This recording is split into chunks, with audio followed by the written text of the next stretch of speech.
A čaute kamoši, takže dneska robíme druhú časť nášho projektu Thompson alias Tommy Gun. A takže za chvíľku ideme do dielne a zatiaľ sa majte, čaute. A počkať. A teraz čaute.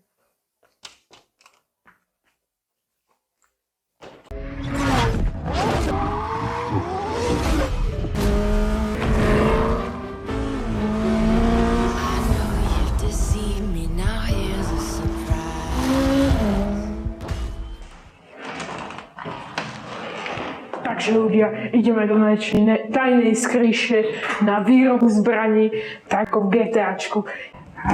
Vstupujeme semka, zapálime svetlo. Aj toto tu.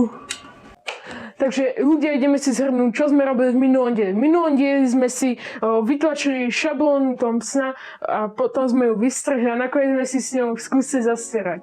Tento diel bude o realizácii a o tom, aký materiál budeme na to potrebovať a aké náradie. Takže ideme na to. Čaute.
Prvý kúsok.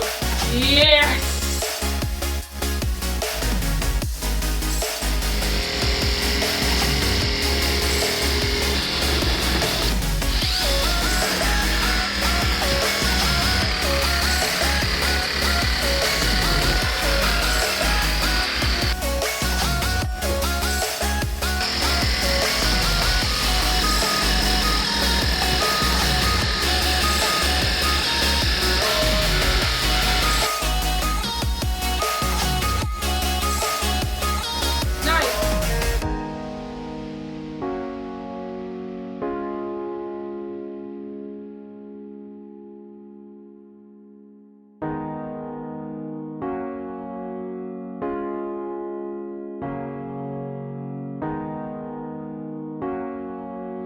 Takže dávam si polievočku a ideme hneď potom zase pracovať.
čaute kamoši. Takže práve sa nachádzame pri konci druhého dielu našeho projektu Tomu som alias Tommy Gun. V tomto dieli sa mi celkom dosť vecí podarilo, niektoré zase až tak nie, ale v budúcom dieli budeme robiť povrchovku tohto Thompsona a vdýchneme do neho trošku života, ako vo Frankensteinovi. Ak ste v mojom kanáli prvýkrát, tak poteší like alebo odber. Ak neviete, o čo ide, tuto hore vám vybehne v karte video, ako sme vytlačili šablónu a potom ju vystrelili. Zatiaľ sa majte a užívajte. Tešte sa na ďalšie video. Čaute.